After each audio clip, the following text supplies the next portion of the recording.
Welcome to A Soccer Down Here 1v1. Time to catch up with one of the voices of women's soccer, friend of the network, Jenn Hildreth, who got to spend some time looking at the NWSL Challenge Cup. Jenn, thanks for hanging out with us as always for 1v1s.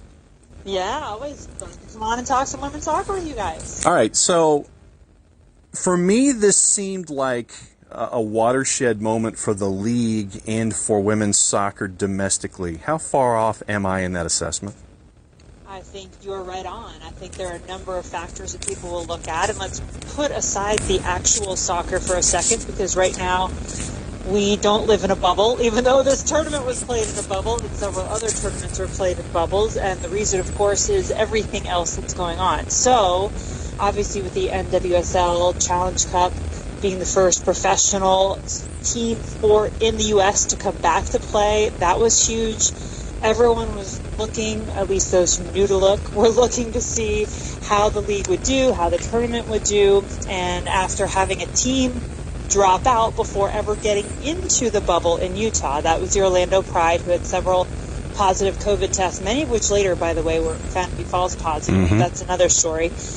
So the 8 teams that were in Utah, so the first thing is they set up this tournament. They're the first ones to go back. They have over 2,000 COVID tests over the course of a month, not a single positive. So that is a huge bright spot, and I think a lot of other sports leagues will be looking to see exactly how they got that done safely and with no positives. That's the big thing. And then the other thing is, this was an opportunity, especially with a couple of the matches, the opener and the championship, being on CBS and a broadcast network in the U.S., to say, okay, we're going to put women's soccer in a place where people can see it, they can find it, let's see how it does. And it did incredibly well. 653,000 to watch the final, the most watched women's professional soccer match in the history of this country, and a rating that beat out several other sports on the day, on the weekend, including Major League Baseball, Sunday Night Baseball, racing on NBC. So I think those two things right there alone make it a pretty watershed moment for women's soccer and for the NWSL. And soccer was pretty good too. Yeah, it was. And I know a lot of folks were sitting there looking into the tournament and going, okay, North Carolina Courage, North Carolina Courage, North Carolina Courage. Yeah. But you know, you can burn the boats, but at the same time, someone may sit there and broadside you and sink the boat before you have a chance to get back on it and come back with a title. And I think that it proved the depth of field that you have with the talent pool in the NWSL.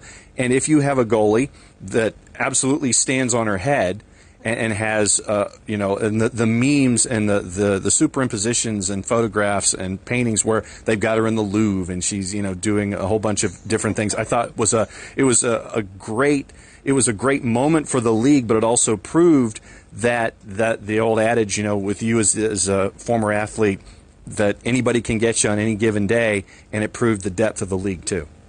Yeah, I mean, that particular match you're talking about with Portland beating North Carolina, the heavy favorite North Carolina, 2-time defending champs in terms of regular NWSL seasons, and no question the favorite.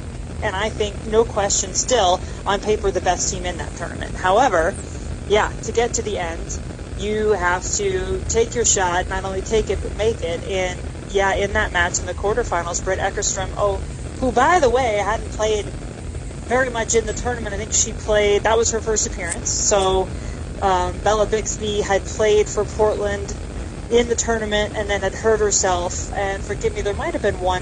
Eckerstrom might have played the one before that. I don't want to short her a game. But either way, she had not played much in the tournament. And she came and she played incredible in goal for Portland. They got their one goal. That was all they needed. And yeah, the heavy favorites went home. And I think that at that moment, everyone kind of went, okay, well, now who else has a chance to win this thing? Because truly, it was North Carolina's tournament to lose. I mean, they won every game in their preliminary round matchups. They're the only team to do that.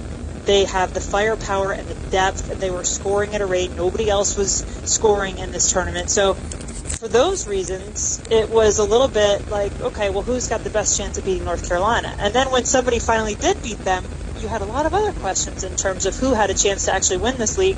And I think even at that moment, not a lot of people would have picked the team that did wind up winning. The team in Houston that had not a single U.S. national team allocated player on their roster. The only team in the NWSL to do it. So not only did they come through and win it, and with some great international players, but they did it without a lot of the familiar faces of the players from the U.S. that just won the last 2 World Cups. So I think that is exactly what you're talking about in terms of depth, and some other teams doing some really good things in some very difficult and challenging circumstances surrounding getting ready for this tournament. And I know the Dash like to use the term underdog trademark for the entire tournament. When it came to their approach and to their credit, just keep putting it up there. And I think that if you don't give a player like Shea Groom a look going forward, you're really missing out on somebody, because without the star power that was there, I think that it also gave Vlatko Andonovski and his little black book, which I believe still has its own Twitter account, by the way, a chance to add some names that you wouldn't necessarily have thought should have been a part of the process going in. Yeah, maybe Shea Groom. I think Christy Mewis potentially is another one playing her way back into U.S. national team consideration.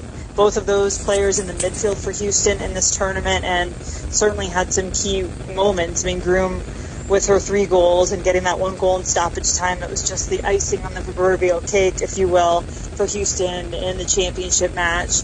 And then Mewis, I think this is a player, and both of those players actually have been all over, journey women of this league. So they've not been able to find a home where they've been able to put roots down and really establish themselves with a team and be a part of a positive winning culture consistently. So you get the sense that now perhaps they have found that, and they are 2 very big components of what Houston is doing. And yeah, I would think their names are probably in that little black book of Vlatko's for sure. When it comes to other takeaways from the tournament on the whole, I know that you were there to broadcast the beginning on CBS. 20% ratings increase later, you're there for the championship game. What other overarching things that you got to take with you from being able to be a part of something like the NWSL Challenge Cup? Yeah, I think one of the things was understanding that exactly what we were looking at in terms of the challenges that these teams had in preparation, and that they were different for everyone.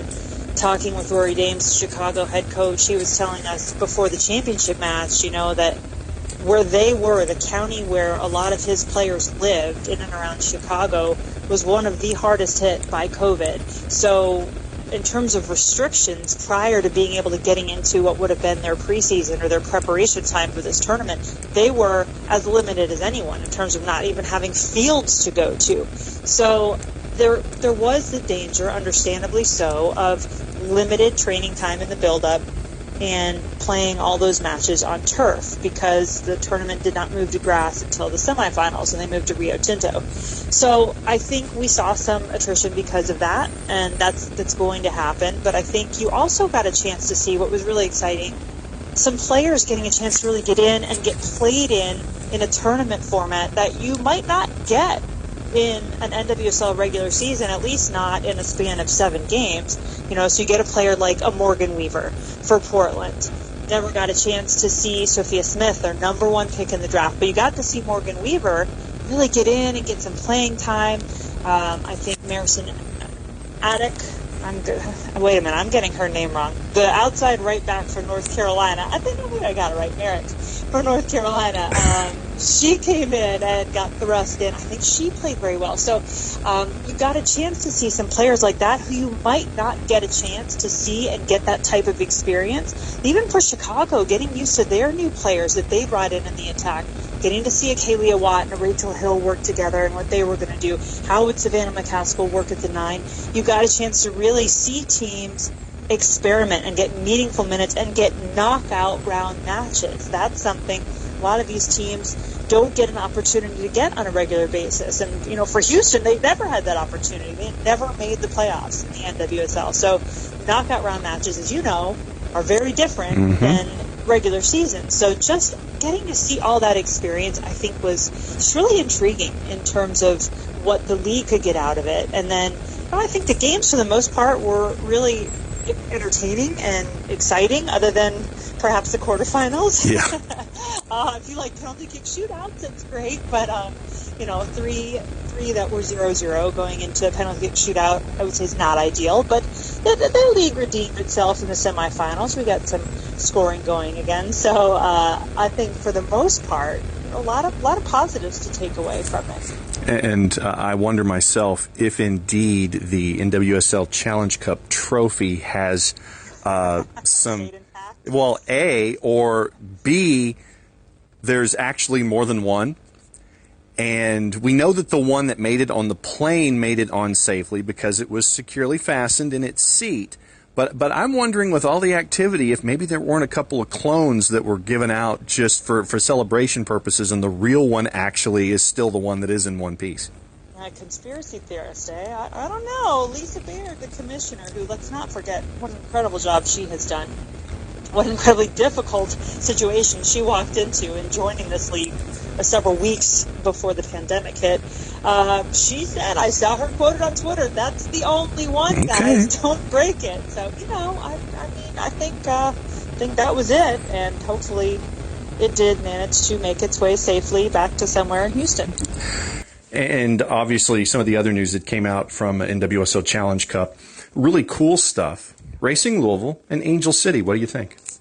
I think it's awesome. I think this league absolutely needs more teams. 9 is not enough, so we need to start seeing more teams pop up in other areas and get a chance to see Louisville next year, which is fantastic. And then what the Angel City group brings that I think is bringing a lot more eyes to women's soccer is just this very diverse, very public, very famous group of owners that has everyone from a Serena Williams to Natalie Portman, and you're getting lots of eyes outside of the regular women's soccer viewership. We're going to be really interested to see how this does. And it sounds like this group and their background are truly treating this as, they're venture capitalists, many of them, and they're trying to find ways to make this profitable and to really build. They're not satisfied with, okay, we're going to jump in and have a women's team to support the women. Yay. It's no. We think this is a viable product. We're going to market it and sell it as such. And that is exactly what women's soccer and what this league needs. All right. So if someone didn't get the chance to watch the NWSL Challenge Cup, they're not a regular watcher, listener, partaker of information of women's soccer, you, as one of the preeminent voices in the sport, whether it's international competition or NWSL domestically, what would you tell to the casual sports fan to get them engaged to watch the NWSL and women's soccer in general? Well, you have every single member of the number one women's soccer team in the world playing in the NWSL. That's the U.S. women's national team.